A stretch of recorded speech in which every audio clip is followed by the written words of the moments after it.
Chapter 1. Something in you is packing its bags. Something in you has been packing its bags.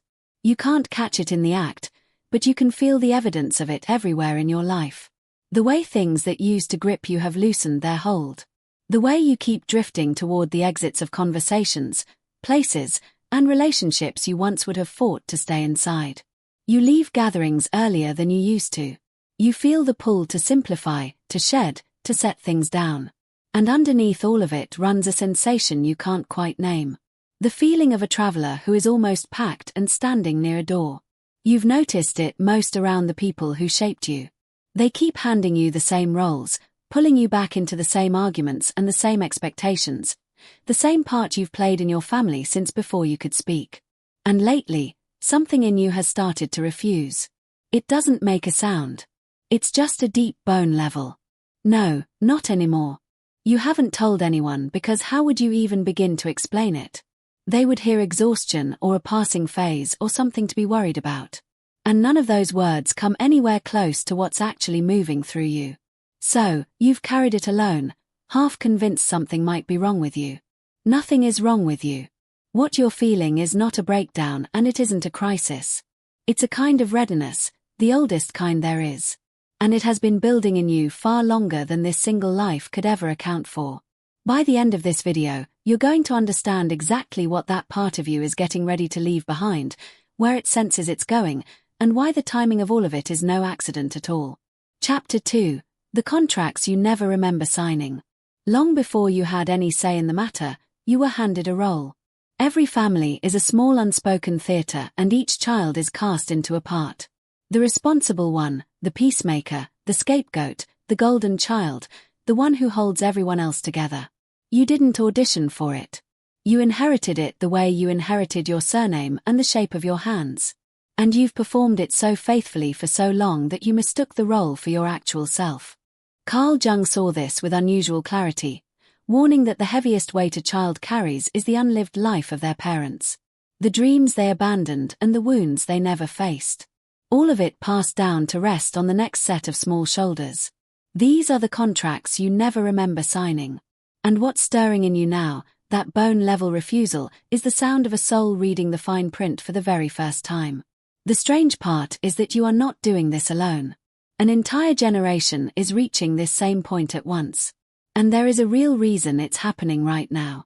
Chapter 3. Why an entire generation stopped playing along. You've probably noticed how the word narcissism is suddenly everywhere. A decade ago, almost no one used it. And now it lives in every comment section and countless conversations about family and childhood. That explosion of awareness is not a passing trend. It's a collective awakening. A whole generation refusing to keep performing the unconscious part their families assigned to them without consent. For most of human history, these roles were simply passed down and accepted generation after generation because nobody could see the script they were following. Jung wrote that until you make the unconscious conscious, it will direct your life and you will call it fate. What's happening now is that millions of people are making it conscious together, naming the patterns openly, declining the blame, the guilt, and the assignments that were never theirs to begin with. The soul behind all of it is refusing one thing above everything else. The endless invitation to come back for another round of let's fix this. And that refusal points straight to the oldest contract of them all. Chapter 4. The oldest contract, that you must always fix it. Underneath every role you are handed lives a single belief so deep you've never thought to question it. That it is your job to fix what's broken. To save the ones who are drowning. To stay until everyone is finally okay. You were taught that love means repair. That leaving before the work is done is abandonment. That your worth is measured by how much of other people's pain you can carry. So you stay and you fix and you carry life after life after life. This is the contract that keeps a soul bound to this place. The traditions of the East called it karma. The unfinished business that reaches up at the end and pulls you back down for one more attempt to set things right. The compulsion to rescue, to mend, to complete the unresolved is the very thing that hands you another return ticket. Releasing it doesn't make you cold or careless. It means you finally understand that you were never required to fix all of it.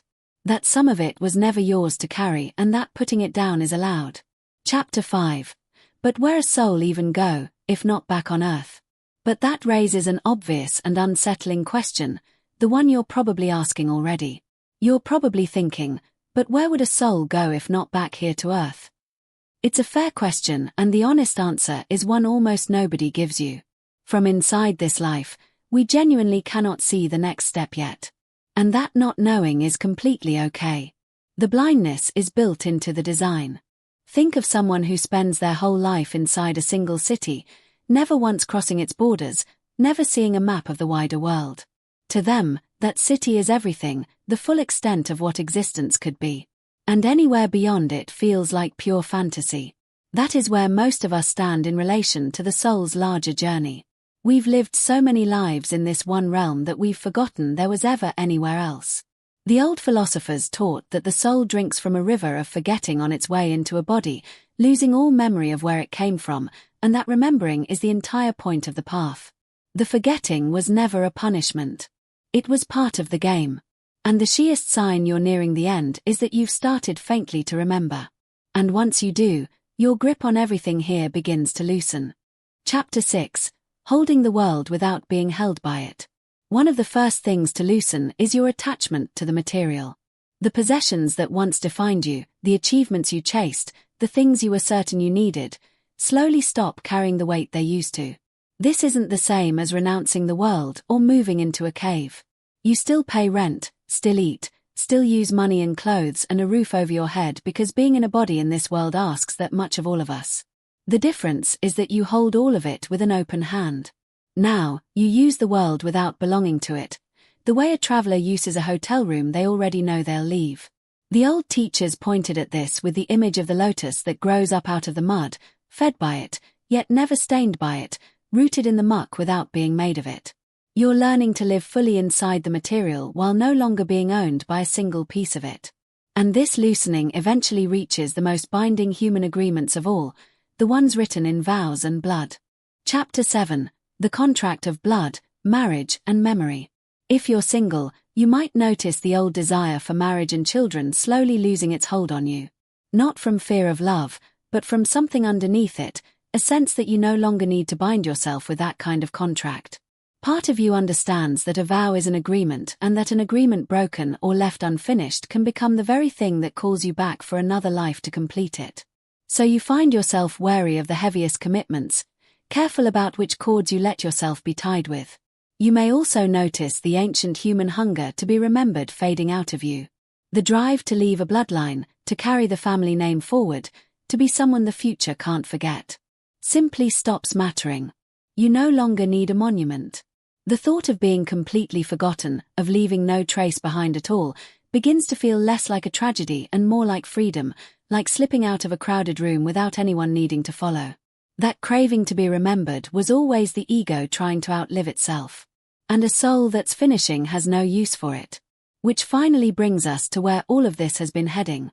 The place that part of you, the part already packing its bags, senses it is trying to get back to. Chapter 8. When you feel you want to go home. By now, the soul has seen through the whole game. It has played every role, worn every face, won and lost and grieved, and started over more times than it could ever count. And it has finally come to understand the rules of this place well enough to know it no longer wishes to play. What's left is a deep tiredness that isn't depression and isn't despair. Just the honest weariness of someone who has been here long enough and is ready for something else. And there's a sentence that gives the whole thing away.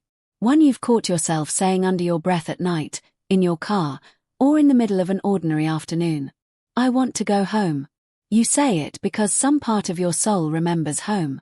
Remembers how it actually feels. The way you'd recognize a scent from childhood without being able to name it. So many of us have whispered that exact sentence to ourselves, never understanding why, never realizing it was the soul recognizing where it truly came from. You are not broken for feeling it. You are remembering. Chapter 9. If you already said yes to marriage, to children. But this doesn't mean you abandon the life you're still standing inside of. Because many of you did marry, did have children, and you're wondering what all of this means for the people you love most. It doesn't mean leaving them, and it doesn't mean loving them any less. For you, the path simply looks different. Your work is to finish the cycles you began, to close the wounds still left open, to make peace with the ones you came entangled together with, and to love the people in your care fully, while slowly releasing your grip on how their stories end. You can hold your children and your partner with your whole heart and still let go of the desperate need to control the outcome. You detach from the attachment, never from love itself. You stay long enough to complete what was left unfinished. You make your peace and you love without the clinging that used to bind you to the wheel. That is how a finishing soul honors the contracts it did sign. Not by breaking them, but by fulfilling them with open hands and finally setting everyone, including itself, free. Chapter 10. Final. If you recognized yourself somewhere in all of this, none of it means something is wrong with you. The tiredness, the loosening, the refusal to keep playing the old part, the homesickness for a place you cannot name. These may be the signs of a soul nearing the end of a very long journey, laying down its contracts one by one. Many of the people in your life are not going to understand you. And I know how deeply you want to be understood.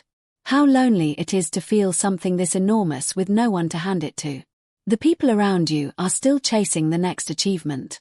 Still trying to prove themselves to someone who will never be satisfied. Still staying inside relationships that drain the life out of them. Still bending and shrinking to please their parents and perform the role they were handed at birth. That is their path. And there is nothing wrong with them for walking it because each soul leaves on its own timing. But you are not doing that anymore. And you don't have to drag anyone awake or wait for their permission to stop. So before you go, write a short affirmation for the part of you that's been homesick for somewhere it can't name. One honest line you'd be happy to claim as true. I have nothing left to prove here. I'm going home. Say it in your own words and let yourself mean it. Then read a few of the others because somewhere in that thread are the only people on earth who will understand exactly what you meant.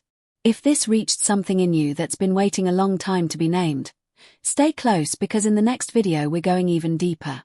Let me know when you're ready for the next video script or if you need the description title updated to match this version.